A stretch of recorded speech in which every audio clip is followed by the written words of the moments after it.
Saya harus ngomong apa adanya, nggak ada progres. Yang signifikan nggak ada. Asal untuk rakyat, asal untuk negara. Saya pertaruhkan reputasi politik saya. Bisa aja membubarkan lembaga, bisa aja reshuffle, udah kepikiran kemana-mana saya.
Bismillahirrahmanirrahim.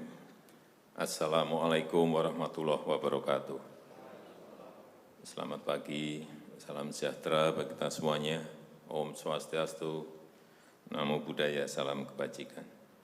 Yang saya hormati Bapak Wakil Presiden, para Menko, para Menteri, yang saya hormati seluruh ketua dan pimpinan lembaga yang hadir, yang tidak bisa saya sebut satu persatu. Bapak Ibu sekalian yang saya hormati,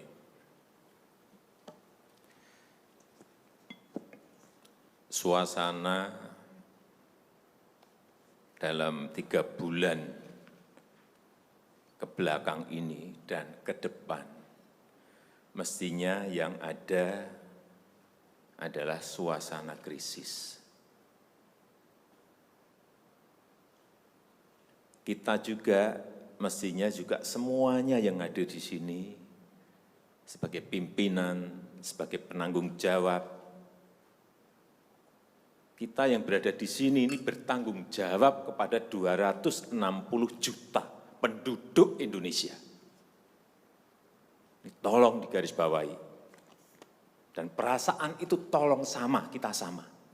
Ada sense of crisis yang sama.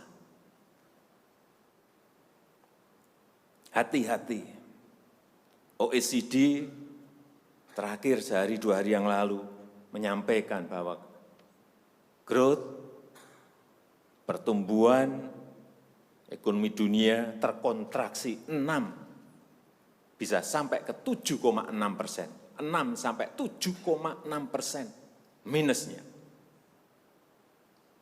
Bank Dunia menyampaikan bisa minus 5%. Perasaan ini harus sama. Kita harus ngerti ini. Jangan biasa-biasa saja. Jangan linier. Jangan menganggap ini norma. Bahaya sekali kita. Saya melihat masih banyak kita yang menganggap ini normal. Nah, kalau saya lihat Bapak, Ibu, dan saudara-saudara masih ada yang melihat ini sebagai sebuah masih normal, berbahaya sekali. Kerja masih biasa-biasa saja. Ini kerjanya memang harus ekstra luar biasa, extraordinary. Perasaan ini tolong sama. Kita harus sama perasaannya, kalau ada yang berbeda satu saja sudah berbahaya. Jadi, tindakan-tindakan kita, keputusan-keputusan kita, kebijakan-kebijakan kita, suasana adalah harus suasana krisis. Jangan kebijakan yang biasa-biasa saja, menganggap ini sebuah kenormalan. Apa-apaan ini. Mestinya suasana itu ada semuanya. Jangan memakai hal-hal yang standar pada suasana krisis. Manajemen krisis sudah berbeda semuanya mestinya. Kalau perlu kebijakan perpu, ya perpu saya keluarkan. Kalau perlu perpres saya keluarkan. Kalau saudara-saudara punya peraturan menteri keuangan, keluarkan untuk menangani negara, tanggung jawab kita kepada 267 juta rakyat kita.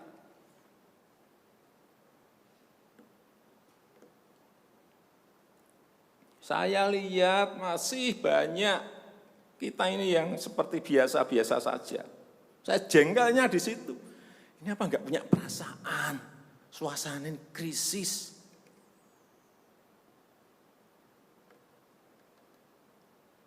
Yang kedua, saya peringatkan belanja-belanja di kementerian. Saya lihat laporan masih biasa-biasa saja. Segera keluarkan belanja itu secepat-cepatnya karena uang beredar akan semakin banyak, konsumsi masyarakat nanti akan naik. Jadi belanja-belanja kementerian tolong dipercepat. Sekali lagi, jangan menganggap ini biasa-biasa saja. Percepat, kalau ada hambatan keluarkan peraturan menterinya agar cepat. Kalau perlu perpres, keluarkan perpresnya. Untuk pemulihan ekonomi nasional misalnya saya berikan contoh. Bidang kesehatan,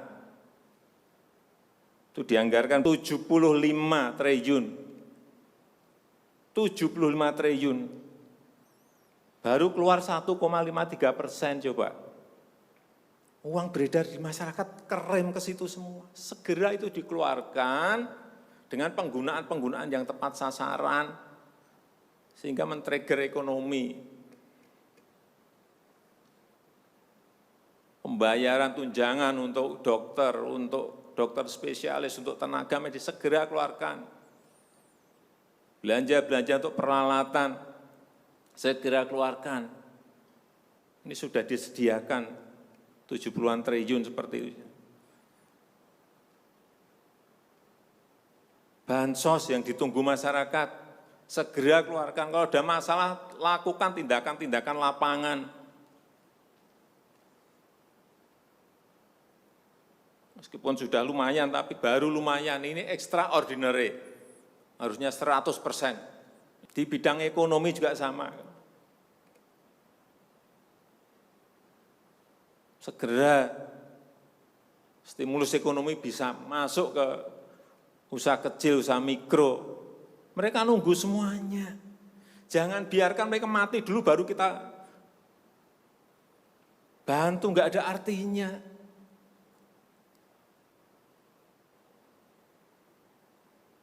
Berbahaya sekali kalau perasaan kita seperti enggak ada apa-apa, berbahaya sekali. Usaha mikro, usaha kecil, usaha menengah, usaha gede, perbankan, semuanya yang berkaitan dengan ekonomi manufaktur, industri, terutama yang padat karya, beri prioritas pada mereka supaya enggak ada PHK. Jangan sudah PHK gede-gedean, duit rupiah pun belum masuk ke stimulus ekonomi kita. Hanya gara-gara urusan peraturan. Ini extraordinary. Saya harus ngomong apa adanya, enggak ada progres. Yang signifikan enggak ada.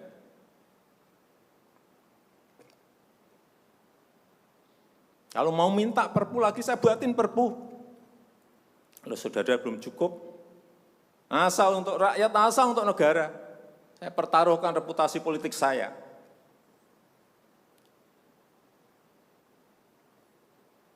Sekali lagi tolong ini betul-betul dirasakan kita semuanya. Jangan sampai ada hal yang justru mengganggu. Sekali lagi, langkah-langkah extraordinary ini betul-betul harus kita lakukan. Dan saya membuka yang namanya langkah, entah langkah-langkah politik, entah langkah-langkah kepemerintahan akan saya buka.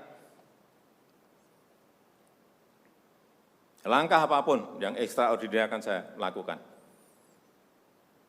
Untuk 267 juta rakyat kita, untuk negara. Bisa aja membubarkan lembaga, bisa aja reshuffle, udah kepikiran kemana-mana saya. Entah buat perpu yang lebih penting lagi, kalau memang diperlukan, karena memang suasana ini harus ada. Kalau suasana ini tidak, Bapak Ibu tidak merasakan itu, sudah. Artinya tindakan-tindakan yang extraordinary keras akan saya lakukan. Saya rasa itu yang bisa saya sampaikan pada kesempatan yang baik ini.